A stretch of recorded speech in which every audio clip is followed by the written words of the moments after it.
Hi, I'm Chad with Mastercam, and in this video, I want to show you some of the new options within the Merge Pattern functionality of Mastercam 2020.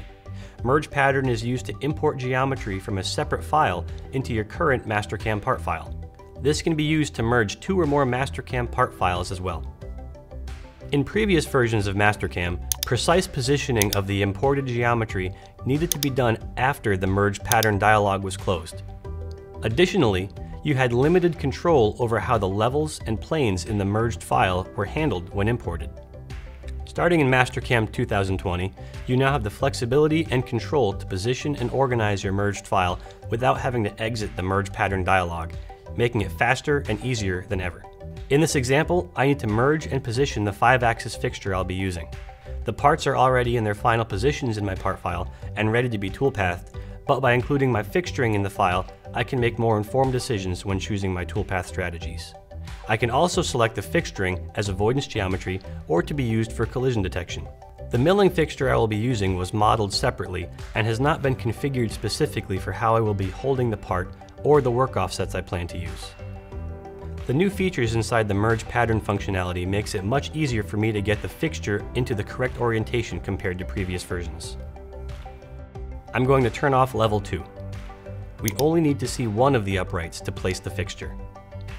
I'll go to File and Merge to launch Merge Pattern and then select my fixture part file. If I press Alt F1 to fit all the geometry to the screen, I can see that the current location of the fixture isn't where I need it to be. In the Levels Manager, I can also see that the number of entities on my current active level has increased since all the fixture geometry was located on level 1 in its original part file.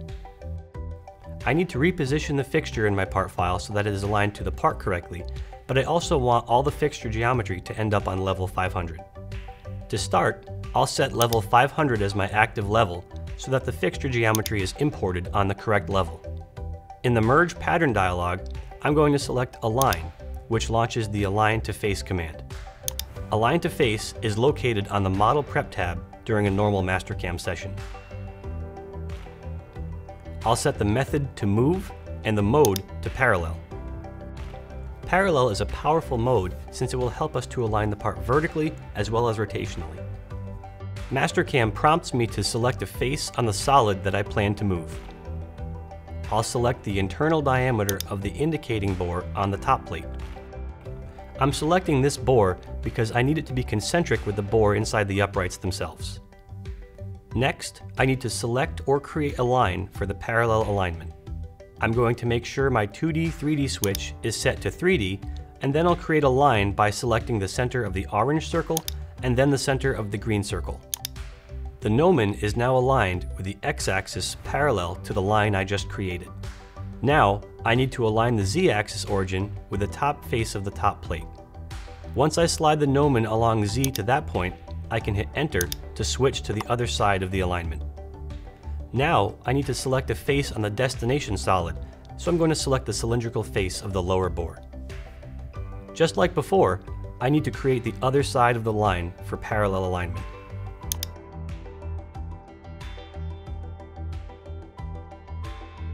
I'll select the center of the orange circle and then the center of the green circle. The fixture alignment looks correct in X and Y, but I still need to adjust the Z alignment. I can simply slide the gnomon along Z to set the correct position.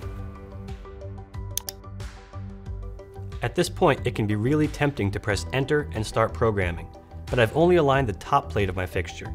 I want to align the rest of the fixture so that I can take it all into account when creating my toolpaths. I can do this quickly by window selecting the other components as additional geometry. The only step left is to make sure that all my fixture components end up on the correct level.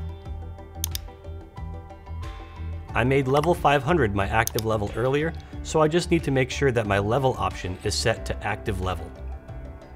I can now close Merge Pattern and my fixture components are properly positioned and on the correct level.